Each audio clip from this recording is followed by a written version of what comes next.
Hi class, I'm going to talk about the through world presentation. I chose chapter 9 verse 20 to 22.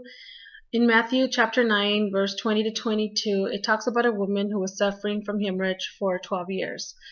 The woman goes behind Jesus and says to herself, if I only touch his cloak, I will be made well. This woman is probably feeling embarrassed and ashamed to ask Jesus for healing, but instead proceeds to touch his cloak. The woman touches Jesus' cloak, and then Jesus turns and sees her and says, take heart, daughter, your faith has made you well. Her faith healed her issue with the bleeding.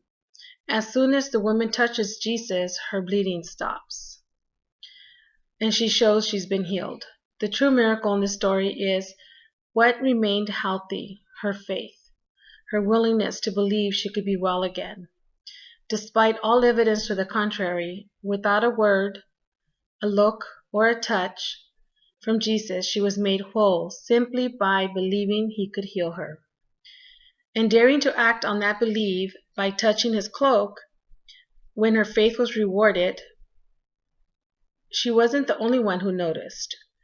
He turned around in the crowd and asked, who touched my clothes? Mark chapter 5:30.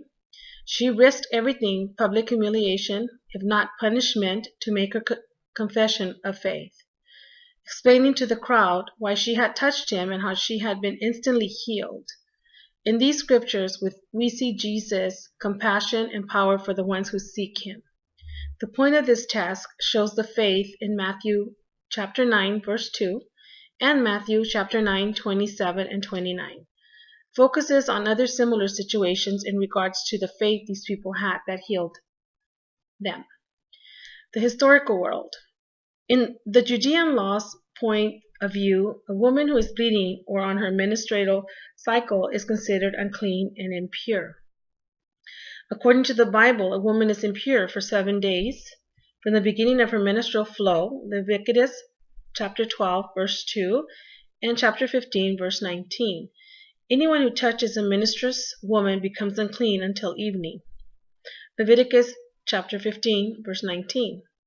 Whoever touches her bed or anything she sits on during the week is unclean until evening and must wash his clothes and bathe with warm water. Verses 20 through 23. We also know that Jewish law declared her to be ceremonially unclean due to her bleeding issue. Leviticus chapter 15, verse 25 through 27. This meant that she would not have been permitted to enter the temple for Jewish religious ceremonies.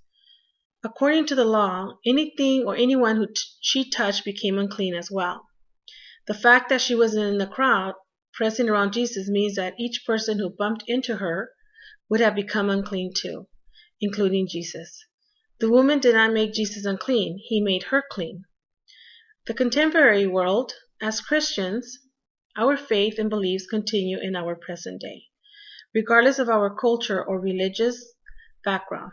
In this 21st century, women who have menstrual cycles here in the western part of the country can live a life without fear of being embarrassed by incidents or a sudden religious inspiring a separation. Although if you are a Jew, the laws still continue the same for a woman in her menstrual cycle. The woman's faith did not move God. Faith healed.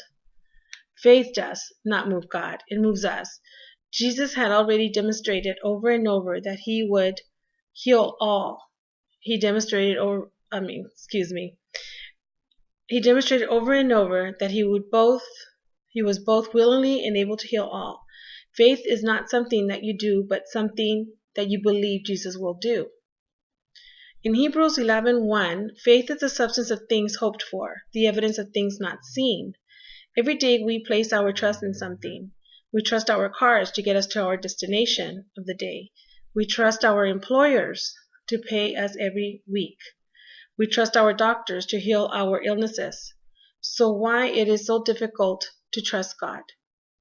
Trusting God means that we believe blindly in that which we cannot see and what we may not understand. That means that we have to submit ourselves to God. and admit that we are not in control of our lives due to our human nature and our past. But experiences with people and situations that have led people wronging us, we often find it hard to trust anyone. That includes placing our trust in God.